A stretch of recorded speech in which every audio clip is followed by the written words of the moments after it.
the person who calms your nervous system versus the one who destroys it. Your body knows who is safe for you before your conscious mind figures it out. And this isn't mystical intuition, it's measurable neurobiology happening in real time. When you're with the right person, your nervous system downregulates without you even noticing. Your heart rate slows, your breathing deepens, your muscles relax, and stress hormones decrease. When you're with the wrong person, your body stays in a constant state of vigilance. Elevated cortisol, shallow breathing, muscle tension, and a feeling of walking on eggshells that you can't explain. Welcome back to Psychology with Sergio Popovici, where we explore the science behind human behavior and what it means for your life. Today we're examining something that could transform how you choose relationships, the neuroscience of nervous system regulation, and why your body's response to people is more reliable than your thoughts about them. By the end of this video, you'll understand exactly what your body is telling you about the people in your life and why ignoring these signals damages your health. Let's start with understanding what your nervous system actually does and why it responds so powerfully to other people. Psychiatrist Stephen Porges developed something called Polyvagal Theory, published in his 2011 book, The Polyvagal Theory: Neurophysiological Foundations of Emotions, Attachment, Communication, and Self-Regulation. Porges discovered that your vagus nerve, which connects your brain to your heart, lungs, and digestive system, is constantly scanning your environment for safety or danger in a process he calls neuroception. This happens completely below conscious awareness. Your nervous system is evaluating whether people are safe or threatening before you've consciously processed a single word they've said. Research by neuroscientist James Coan at the University of Virginia, published in Psychological Science in 2006, demonstrated this phenomenon brilliantly.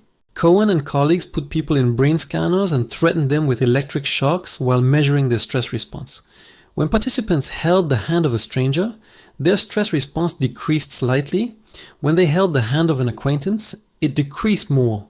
But when they held the hand of a spouse they felt safe with, their stress response dropped dramatically. The most fascinating finding was that for participants in happy relationships, their brains barely registered the threat at all when holding their partner's hand. The presence of that specific person literally changed their neurobiology. But here's what the study also revealed.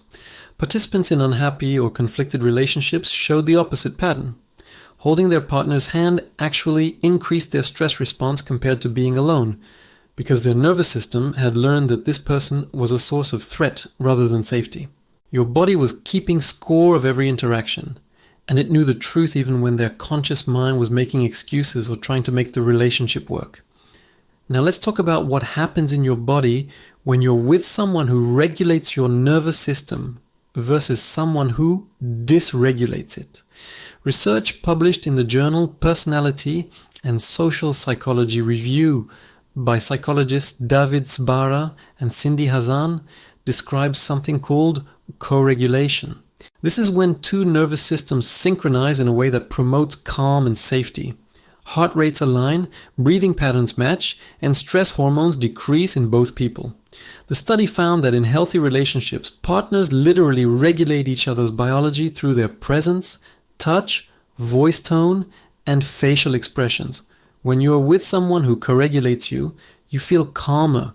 Without understanding why, you sleep better. Your digestion improves, your immune system strengthens, and you have more energy. This isn't because they're making you happy. It's because their nervous system is communicating safety to yours at a biological level. Psychologist Uchino's research, published in the Journal of Behavioral Medicine in 2006, reviewed decades of studies on social relationships and physical health. His findings were stark. People in supportive relationships had lower blood pressure, better immune function, reduced inflammation, and significantly lower mortality rates than those in conflicted relationships or isolation. But here's the critical finding that most people miss. Unsupportive or hostile relationships were worse for health than being alone. The stress of a dysregulating relationship creates chronic elevation of cortisol and inflammatory markers that literally damages your cardiovascular system, weakens immunity, and accelerates aging. Now let's examine what dysregulation actually looks like in your body when you're with the wrong person. Research by psychologist Janice Kiekel-Glaser, published in Psychosomatic Medicine in 2010, studied couples during conflict discussions and measured their physiological responses. They found that hostile interactions produced measurable spikes in cortisol, adrenaline, and inflammatory markers like cytokines that remained elevated for hours after the conflict ended. Over time, chronic exposure to these inflammatory responses increases risk for heart disease, diabetes, depression, and autoimmune conditions. The study revealed something particularly important. It wasn't just overt conflict that triggered these responses. Subtle signs of contempt, dismissiveness, or emotional unavailability were enough to activate stress physiology, even when participants consciously reported that nothing was wrong. Your nervous system registers micro-expressions, tone changes, and body language that your conscious mind might dismiss or rationalize away. This is why you can feel exhausted or anxious around someone even when they haven't done anything you can point to. Your body is responding to signals your mind hasn't consciously processed. Let's talk about the specific signs your body gives you that someone is dysregulating your nervous system. With the wrong person, you overthink every interaction, replaying conversations, and analyzing their tone because your nervous system is trying to predict threat. You find yourself constantly monitoring their mood, adjusting your behavior to avoid triggering them, and feeling like you're walking on eggshells without understanding why. Your body stays activated. Shallow breathing, tight shoulders, clenched jaw, digestive issues, difficulty sleeping, because it's stuck in what Porges calls a mobilized state of defense. You might notice that you over-explain yourself, apologize excessively, or feel compelled to justify your thoughts and feelings in ways you don't with other people. Research on attachment and nervous system regulation shows this is your body's attempt to create safety when it's detected threat. You're essentially trying to appease a predator. Now contrast this with what happens when you're with someone who regulates your nervous system. Your body feels safe to relax. Your breathing naturally deepens. Your shoulders drop. Your face softens. And you might even notice yourself sighing with relief without knowing why.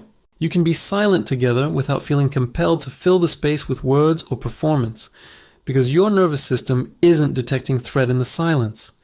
You think less when you're with them, not because they make you stupid, but because your prefrontal cortex isn't hyperactivated, trying to predict and prevent danger. Research shows that feeling safe allows your brain to shift from survival mode to connection mode, where creativity, play, and genuine intimacy become possible. Here's something crucial from the research that most people don't understand.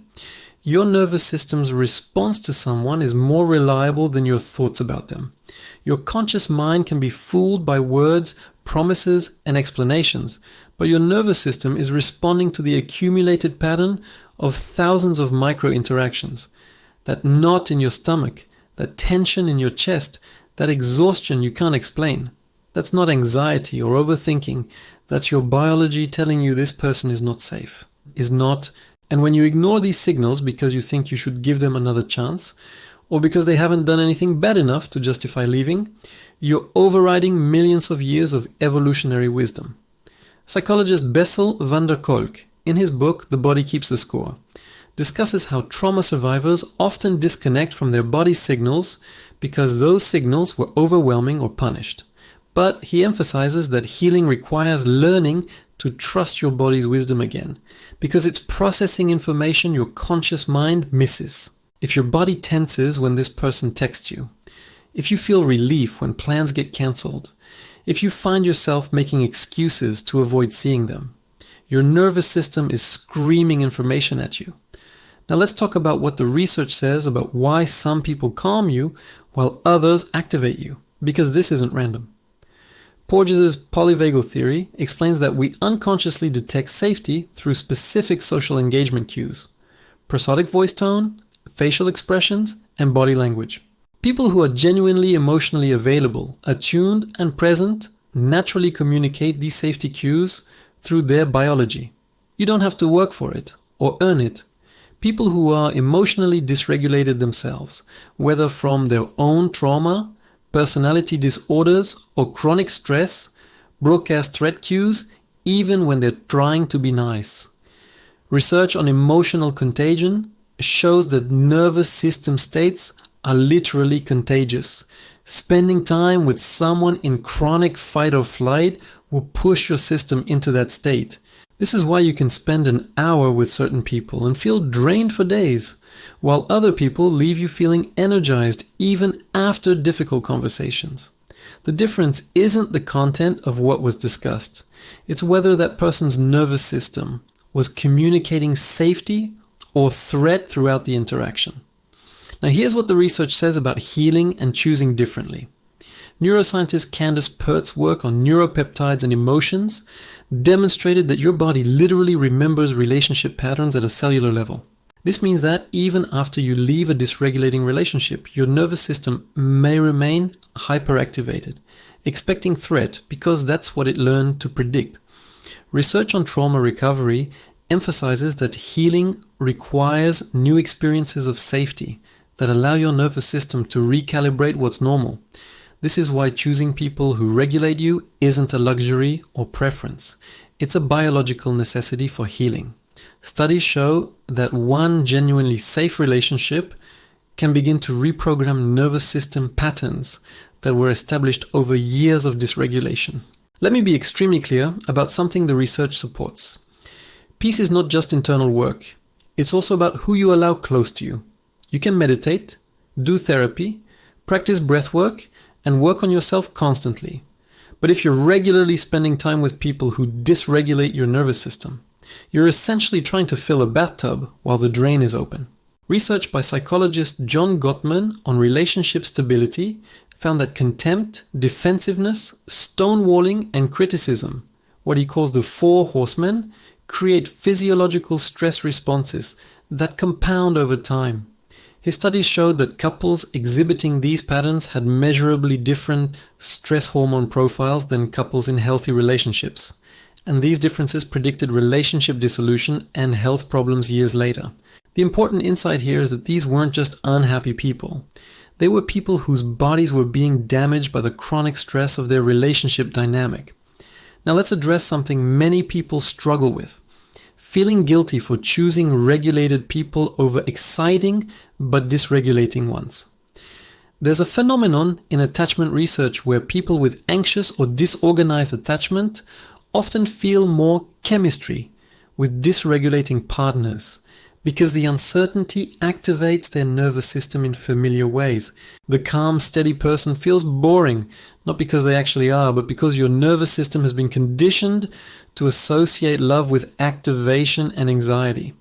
Research on attachment and nervous system healing shows that learning to tolerate the discomfort of safety is actually part of the recovery process. Your nervous system needs to learn that calm doesn't mean abandonment is coming, that consistency isn't boring, and that people who don't create drama aren't uninteresting. This neurological reconditioning takes time and requires consciously choosing safe people, even when your body initially screams that something is wrong because it's different from what you know.